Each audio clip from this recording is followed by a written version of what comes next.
کہ جو ہمارے ساتھ حالات پیش آ رہے ہیں، کبھی مسجدوں کو لے کر، کبھی خانقاہوں کو لے کر، کبھی بزرگوں کے نام کو لے کر، اب ہمارے وقف کی جائیداد کو لے کر، یہ سارے جو معاملات ہیں یہ اچانک آنے والی چیزیں نہیں ہیں.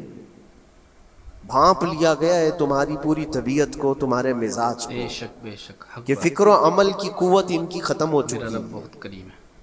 ان کو دو چند چیزوں میں ہی راضی کیا جا سکتا ہے. دنیا یہ سمجھ رہی ہے جس کی وجہ سے کھلواڑ پر کھلواڑ ہوتے چلے جا رہے ہیں، اور ان کو یہ بھی پتہ ہے کہ یہ کچھ نہ کر سکیں گے. میرے عزیزو، آپ نا امید اور مایوس نہ ہو کہ ہم سے کچھ نہیں ہوگا. اللہ کریم چاہے تو ایک بندے سے بھی پوری دھرتی پر زلزلہ لا سکتا ہے. اللہ کریم کی ذات پر یقین اور توکل رکھو. سرکار غریب نواز ہندوستان آئے تھے تو بہت بڑی فوج لے کر نہیں آئے تھے، اللہ کی ذات پر بھروسہ کر کے آئے تھے، اور 90 لاکھ لوگوں کے دلوں میں چراغ اسلام جلا دیا تھا. وہ یقین اور توکل کے ساتھ آئے تھے. آج لوگوں کے دلوں کے اندر جو مایوسی اور نا امیدی ڈالی جا رہی ہے کہ کچھ ہوگا نہیں، ابھی کچھ کرنے سے کچھ نہیں ہوگا، یہ نا امیدی اور مایوسی تمہاری طبیعت میں کیوں آئی؟ کیا تمہارا رب تبارک و تعالیٰ کی ذات پر یقین کمزور ہو گیا؟ اگر یہ اس طرح کی بیماری آئی ہے تو پھر بدر پڑھ لینا. جب رسول پاک صلی اللہ علیہ وسلم کے ساتھ وہ صحابہ جا رہے تھے، ان کو اچھی طرح پتا تھا کہ سامنے آنے والی فوج کتنی طاقت لے کر آ رہی ہے. 1000 لوگ آ رہے ہیں، ہاتھی گھوڑے ان کے پاس، ہتھیار اور اسباب ان کے پاس ہے، کھانے پینے کی مزے کی ساری چیزیں لے کر کے آ رہے تھے مکہ والے. اور ادھر صحابہ ننگے پیر ہیں، 313 کے پاس 4 گھوڑے ہیں، پیدل چلے آ رہے ہیں. چھاؤں لینے کے لیے کوئی جگہ تک نہیں ہے ان کے پاس. ایک کھجور کسی کے پاس ہو تو 10 لوگ اس پر اکتفا کر لیں. فاقے پر فاقہ کرنے والے وہ صحابہ، لیکن انہوں نے یہ نہیں کہا کہ اللہ کے نبی صلی اللہ تعالیٰ علیہ وسلم سے کہ ہمارے پاس اسباب کی کمی ہے، ہتھیار کی کمی ہے، کچھ نہیں، ہمارے پاس سواری نہیں ہے. بغیر سواری کے 180 کلومیٹر مدینے سے چل کر کے وہ بدر پہنچے تھے، بدر تک پہنچے تھے. اور اس وقت اپنی ساری محنتیں، اپنی ساری قوتیں انہوں نے زمین پر لا کر رکھ دی. پھر بدر کے میدان میں جب پہنچے تب اللہ کریم کی بارگاہ میں دعا کیا تھا میرے مصطفیٰ نے، اے اللہ اگر اس نہتی قوم کو تو نے فتح نہیں دی تو پھر قیامت تک اس روئے زمین پر سجدہ کرنے والا کوئی نہیں ہوگا. یہ محبوبانہ انداز تھا میرے مصطفیٰ کا. وہ دعا مدینے میں بیٹھ کر کے بھی تو کر سکتے تھے. 180 کلومیٹر دور اتنی مصیبت میں دھوپ میں چل کر کے جانے کی کیا بات تھی؟ ننگے پیر صحابہ گئے ہیں، فاقے پر فاقہ کیے ہوئے. وہ مدینے میں بیٹھ کر دعا کرتے تو کیا رحمت للعالمین کی دعا قبول نہیں ہوتی؟ لیکن مصطفیٰ کریم صلی اللہ علیہ وسلم نے یہ مزاج دیا ہے، پہلے فکر و عمل میدان میں لاؤ پھر دعا کرو، اللہ کی مدد آتی ہے. یہاں ہم بیٹھ کر کے یہیں سے دعا کرتے ہیں، کچھ کرنا نہیں ہے، بدلنا نہیں ہے، اور فکر و عمل کو لانا نہیں ہے، تو پھر صرف یہاں بیٹھ کر کے دعا کرنا. یہ تو میرے عزیزوں عورتوں کو اس سے ذمہ داری دی گئی ہے کہ تم میدان عمل میں آ نہیں سکتی، تم اپنے گھروں سے دعا کرو اپنے بھائیوں کے لیے. لیکن یہ کام تو اب سارے مردوں نے بھی لے لیا ہے. بہرحال قوت فکر و عمل پہلے فنا ہو جاتی ہے جب کسی قوم کی شوکت پہ زوال آتا ہے.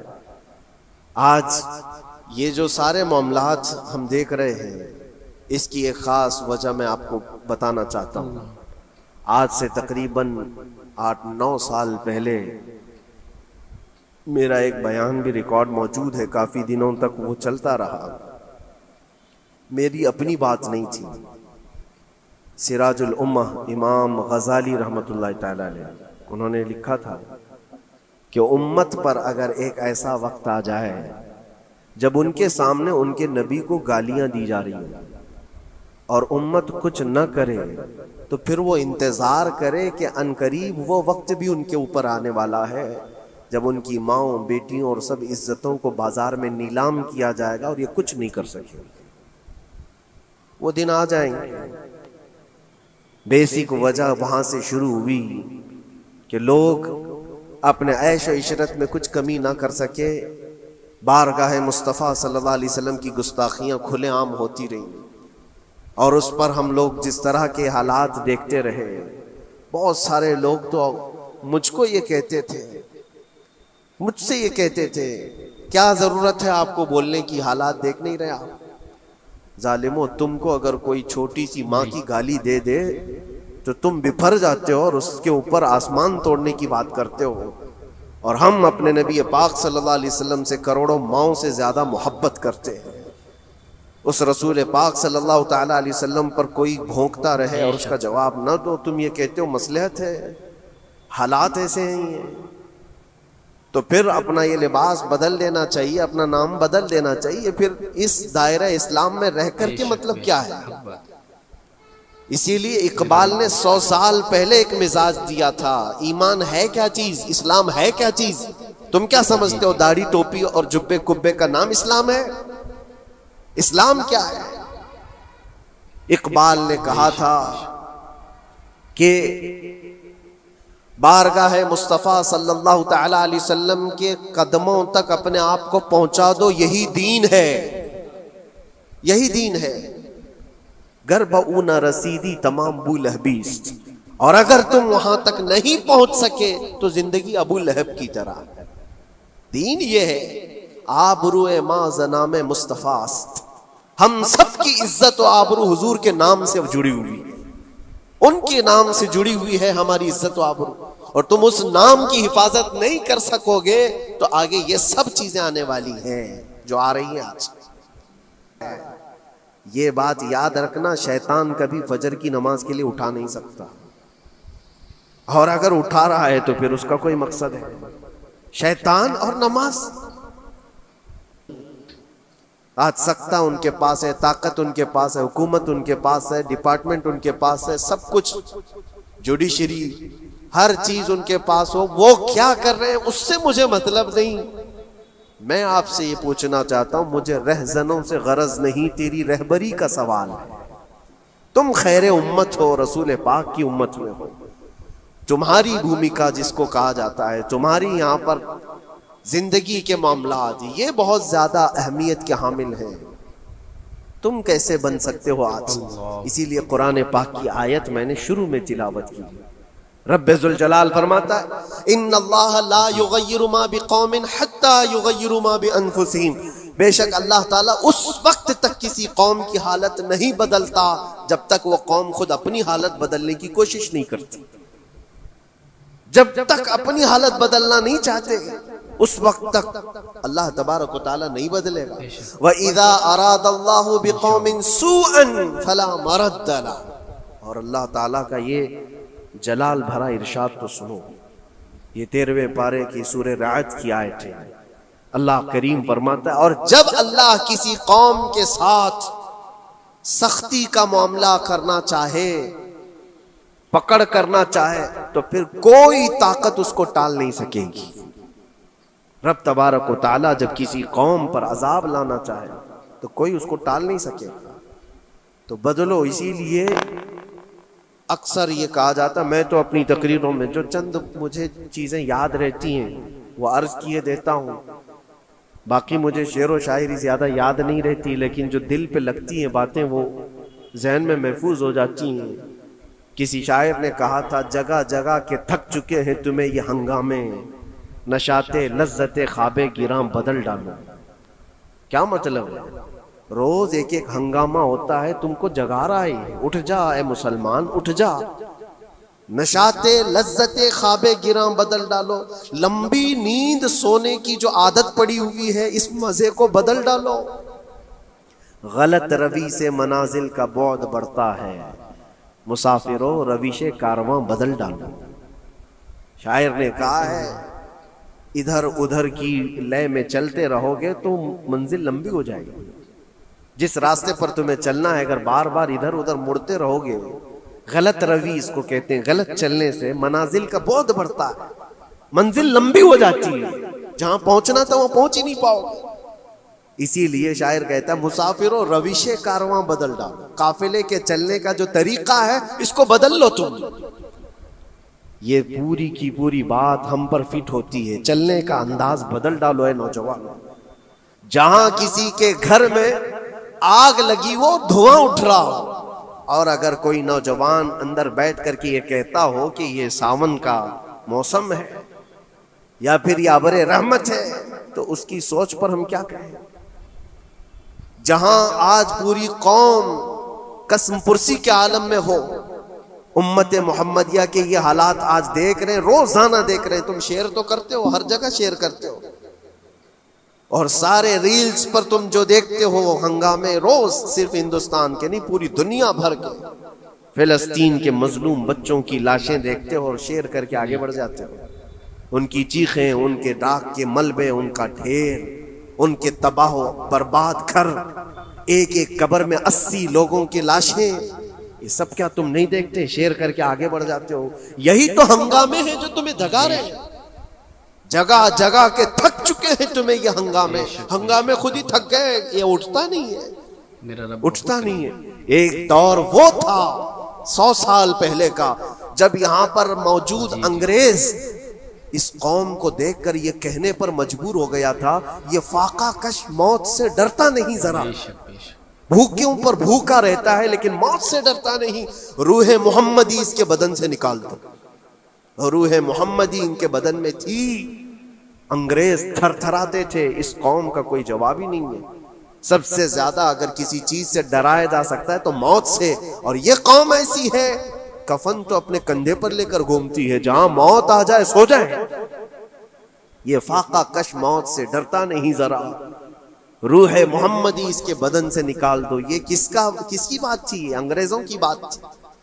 اور آج حالات بدل گئے. سارا کا سارا زمانہ تم پر آج بھوکے بھیڑیا کی طرح جھپٹ پڑا ہوا ہے.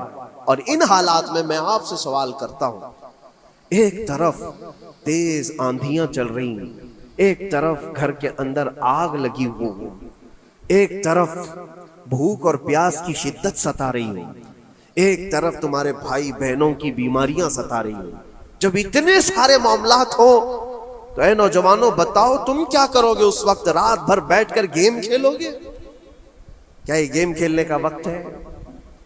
اس نوجوان پر کیا یہ افسوس نہیں ہوتا کہ اس کے پوری امت کے حالات ایسے ہیں کہ بچوں کی چیخیں نکل رہی ہیں اور اس کو پب جی سے فرصت نہیں ہے، ریل بنانے سے فرصت نہیں ہے، یہ مجرے کرتا ہوا گھوم رہا ہے. مسجدیں ویران کیوں ہیں؟ خالی کیوں ہیں؟ تم نے مسجدوں کو ویران رکھا تو مسجدیں تباہ ہونے شروع ہو گئیں، دوسروں کی نظر ہونے لگ گئیں اور اس پر لوگوں کی غلط نظریں پڑنے لگ گئیں. آ جاؤ اے مسلمانوں، میرے مصطفیٰ کریم صلی اللہ تعالی علیہ وسلم کی ہدایات پر ایک بات چیلنج کے ساتھ کہتا ہوں. تمہارا نام اگر نبی پاک صلی اللہ علیہ وسلم کے نام سے جڑا ہے تو یہ چیلنج کے ساتھ میں کہتا ہوں، اس رہتی دنیا میں تمہیں پوری طاقتیں مل کر وہ عزت نہیں دے سکتی جو میرے مصطفیٰ کے قدموں کی وابستگی دے گی. کوئی تمہیں عزت نہیں دے سکتا. تمہیں وہیں آنا پڑے گا، اسی پوائنٹ پر آنا پڑے گا جہاں پہنچ کر کے خالد بن ولید نے عزت پائی تھی. اسی نقطے پر آ کر جمع ہو جاؤ جہاں عمر پہنچے تھے تو فاروق اعظم بن گئے تھے. اسی نقطے پر آ جاؤ جہاں علی پہنچے تھے تو حیدر کرار بنے تھے. ہر ایک کو عزت اسی بارگاہ سے ملی ہے. اور جو کچھ بھی معاملات ہو رہے ہیں اس کی ایک وجہ یہی ہے، ناموس رسالت پر تم نے ہلکے پن کا اظہار کیا تو پھر ہمارے سارے مسئلے داؤ پہ لگ جائیں گے. سارے مسئلے. یہ تو وقف ہے. ابھی دیکھو آگے کل تمہاری اذانیں نشانے پر ہیں، تمہاری جماعت کی نمازیں نشانے پر ہیں، تمہاری مسجدیں بھی نشانے پر ہیں کہ تم اپنے گھروں پر بھی جمعہ پڑھ سکتے ہو، چھتوں پر بھی نمازیں پڑھ سکتے ہو. یہ سب معاملات آئیں گے. برقع، حجاب، ٹوپی، داڑھی ویسے ہی چل چکے ہیں مسئلے. ہر چیز نشانے پر ہے. ارے تمہارے کھانے بھی نشانے پر ہے. تم کیا کھاؤ گے، کیا بچاؤ گے، یہ بھی نشانے پر ہے. یہ سارے مسائل صرف اسی بنیاد پر ہے. قوت فکر و عمل پہلے فنا ہوتی ہے جب کسی قوم کی شوکت پہ زوال آتا ہے. اور یہ ایک بات یہ بھی میں بتا دوں، اقبال نے سچ کہا تھا، ان کے جو ہم غلام تھے خلق کے پیشوا رہے، ان سے پھرے جہاں پھرا پھر آئی کمی وقار. جو کچھ بھی ہوا ہے ہماری عزت و وقار میں کمی کا مسئلہ ان سے پھر جانے کی وجہ سے. نبی پاک سے تم دور ہوئے، یہ عزتوں اور وقاروں میں کمی ہے. عجیب سی بات نہیں ہے، یہ دوگلا پن نہیں ہے. میں ان نوجوانوں سے پوچھتا ہوں، نبی پاک صلی اللہ علیہ وسلم سے سچی محبت کا اظہار کرتے ہو؟ حضور سے اپنی جان سے زیادہ محبت کی بات کرتے ہو، لیکن جب ان کے اخلاق کی بات کی جائے تو تمہیں اخلاق ان کے پسند نہیں ہے، حضور پاک کا چہرہ نہیں پسند ہے، حضور پاک کے لباس تمہیں نہیں پسند ہے، تو پھر کون سی محبت کی بات کرتے ہو؟ اللہ کے رسول صلی اللہ تعالی علیہ وسلم سے تم بے انتہا محبت کی بات کرتے ہو، پھر وہ محبت کا تقاضا یہ ہے کہ تمہاری ظاہری زندگی میں بھی تو نظر آئے کچھ۔ محبت کا تقاضا یہ ہے، تم شرما جاتے ہو دنیا کیا کہے گی مجھے، دنیا کیا کہے گی، دقیانوسی کہے گی، فنڈامنٹل کہے گی، پرانے زمانے کا کہے گی، میں چہرے پر داڑھی رکھ لوں تو لوگ مجھے پتہ نہیں کیا کیا کوسیں گے۔ تم نے دنیا کے لیے اپنے آپ کو بدل لیا، یہ نہیں سوچا کہ یہ وہی دنیا ہے جو 4 دن کے بعد میری دوستی کو لات مارے گی اور 4 دن کے بعد مجھے قبر میں رکھ کر کے منو مٹی پر دبا دے گی، اور مجھے جانا تو ہے پھر قبر میں منہ دکھانا ہے تو اسی مصطفیٰ کو دکھانا ہے۔ جہاں یہ نہیں پہنچ سکتے وہاں رسول پاک ہوں گے، محشر کے میدان میں جہاں کوئی سہارا نہیں ہوگا اس وقت رسول پاک تمہارا ہاتھ پکڑ رہے ہوں گے اور تم نے ان کا خیال نہیں کیا۔ آ جاؤ اسی نقطے پر، اسی پوائنٹ پر جہاں ہماری کامیابی مضمر ہے۔ میں صرف اور صرف اپنے بیانوں میں یہی چیز عرض کرنا چاہتا ہوں، اے نوجوانوں، جس کے نام سے تم آباد ہو اس نام کے ساتھ صحیح معنوں میں جڑ جاؤ، کیونکہ قرآن کا وعدہ ہے وَلَا تَهِنُوا وَلَا تَحْزَنُوا وَأَنْتُمُ الْأَعْلَوْنَ إِن كُنتُم مُؤْمِنِينَ۔ گھبراؤ مت، پریشان مت ہو، تم سب سے زیادہ بلند رہو گے۔ اگر اللہ نے فرمایا ہے تو یہ 100% حق ہے۔ اللہ نے فرمایا ہے تم سب سے زیادہ بلند رہو گے، لیکن آگے رب فرماتا ہے ان کنتم مؤمنین، اگر تم سچے ایمان والے ہو جاؤ۔ اور ایمان کس کو کہتے ہیں؟ لا یؤمن احدکم حتی اکون احب الیہ من والدہ وولدہ والناس اجمعین۔ میرے آقا فرماتے ہیں ایمان اس وقت تک کمپلیٹ نہیں ہوگا جب تک تم اپنے ماں باپ اولاد اور ساری دنیا سے زیادہ مجھ سے محبت نہ کرو۔ یہ ہے، اور اخیر میں یہی کہوں گا، ہر مسئلے کا حل، سارے تمام ایشوز کا خلاصہ، علاج ایک ہی چیز میں ہے کہ محمد سے وفا ہونا ہے۔ تو ہم تیرے ہیں، یہ جہاں چیز ہے کیا، لوح و قلم تیرے ہیں۔ لوگ انتظار میں ہیں، بہت سارے لوگ یہ پوچھتے بھی ہیں ہمیں کیا کرنا چاہیے، ہمیں کیا کرنا چاہیے۔ ظلم پہ ظلم ہوتا جا رہا ہے، ظالم اپنے انجام پر ضرور پہنچیں گے، کیونکہ قرآن میں اللہ کا وعدہ ہے وَسَيَعْلَمُ الَّذِينَ ظَلَمُوا أَيَّ مُنْقَلَبٍ يَنْقَلِبُونَ۔ ان قریب ظالم یہ دیکھ لے گا کہ اللہ اس کو کس پلٹی پر پلٹائے گا، کس کھائی میں گرائے گا، اسے اندازہ بھی نہیں ہوگا، اس کے بنے ہوئے جالوں میں وہ خود پھنسے گا۔ ظالموں کی ایک لمبی تاریخ ہے اور ان کو بھی پڑھنا چاہیے جو آج ظلم کر رہے ہیں، لیکن تمہارا کردار کیا ہو، اس سلسلے میں جو ہمارے بچے یا نوجوان سوال کرتے ہیں کیا کرنا چاہیے۔ پہلے سب سے پہلی چیز میں یہ کہتا ہوں، جتنا کھو چکے، جتنے جا چکے اور جو اب برباد ہوا ہے، اس چیز پر منتھن کرنا، اس چیز پر بیٹھ کر میٹنگ کرنا، اس سے پہلے میں چاہتا ہوں کہ آگے ہونے والے نقصانات سے پہلے اپنے آپ کو بدل لو۔ آگے جو بڑے حادثات آنے والے ہیں، آگے جو بڑی آندھیاں آنے والی ہیں، اس سے پہلے اپنے دروازے ٹھیک کر لو، اپنی زندگیاں سدھار لو۔ جو ہو گیا ابھی، یہ نقصان تو بہت بڑا نقصان ہے امت کا، جو کچھ بھی ہوا ہے، مسجدیں، معبدیں، خانقاہیں، مزارات، اولیاء کی ذات، بزرگوں کے نام، قرآن، اسلام، دین، یہ ساری چیزوں پر جو حملے ہوئے، لیکن آگے چل کر کے تمہارے وجود پر سوال ہوگا، تمہاری نسلوں پر سوال ہوگا، تمہارے علم دین پر سوال، تمہاری محراب پر، تمہارے ممبر پر۔ کل کو دیکھنا یہ آزادی بھی ختم کر لی جائے گی، ممبر سے کوئی کھلے عام بول بھی نہیں سکے گا۔ یہ آج جو ہم بیان کر رہے ہیں، آگے چل کر کے دیکھنا یہ آوازیں بھی بند کر دی جائیں گی کہ کھلے عام کوئی مولوی بول نہ سکے، جو ہم چاہیں وہی بولیں۔ میرے عزیزوں، اس وقت کے ان حادثوں سے بچنے کے لیے میں کہتا ہوں ابھی اپنے آپ کو بدل لو، مسافروں روش کارواں بدل ڈالو، اٹھو وگرنہ حشر نہ ہوگا پھر کبھی، دوڑو کہ زمانہ چال اپنی چل گیا۔ اللہ کریم ہم سب کی قوت فکر و عمل پھر سے عطا فرمائے۔ رب تبارک و تعالی ہمیں اتحاد و اتفاق نصیب فرمائے۔ رب تبارک و تعالی دامن مصطفیٰ میں سارے مسلمانوں کو جمع ہونے کی توفیق عطا فرمائے۔ گنبد خضرا کی چھاؤں میں مولا ہمیں عزت و وقار عطا فرمائے۔ رب تبارک و تعالی ظالموں کو جلد ان کے ٹھکانے پر پہنچا دے۔